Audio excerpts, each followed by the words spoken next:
Green house effect या green house प्रभाव किसे कहते हैं, क्या होता है? वैसे तो ये जो प्रक्रिया होती है एक प्राकृतिक प्रक्रिया होती है जो अपने आप होती रहती है।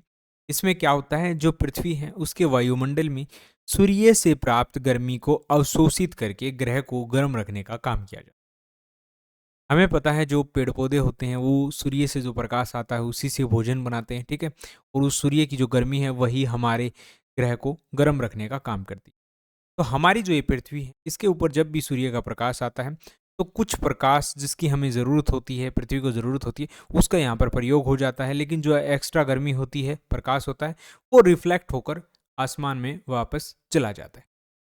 और इसको रोकने का, इस प्रकाश को पृथ्वी पर रोकने का या वापस भेजने का काम जो है कुछ गैसों के द्वारा किया जाता है, जिसको हम ग्रीन हाउस गैसें बोलते हैं। ये जो ग्रीन हाउस गैसें हैं अगर इनकी मात्रा कम रहती है तो पृथ्वी के ऊपर जो गर्मी है वो कम रहेगी।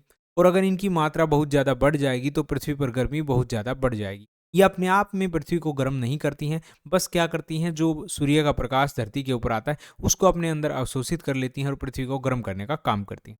अगर ये सारी चीज़ें लिमिट में होंगी तो पृथ्वी को फ़ायदा होगा, ठीक है। क्योंकि पृथ्वी को गर्म रहना भी ज़रूरी है, पेड़ पौधों के लिए ज़रूरी है, हमारे लिए ज़रूरी है, सब जीवों के लिए ज़रूरी है।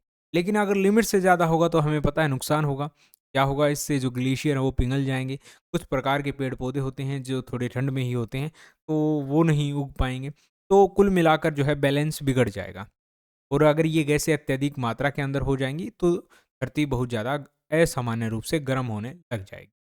इसीलिए कहते हैं कि जब भी जो क्लाइमेट चेंज हो रहा है, मौसम बदल रहे हैं, तो उसके अंदर ग्रीन हाउस प्रभाव हो रहा है। ग्रीन हाउस प्रभाव का मतलब हम उन गैसों को बहुत ज़्यादा पृथ्वी के अंदर छोड़ रहे हैं जो इस गर्मी को बढ़ाने का काम कर रही हैं। जैसे CO2 है, कार्बन डाइऑक्साइड है, ठीक है।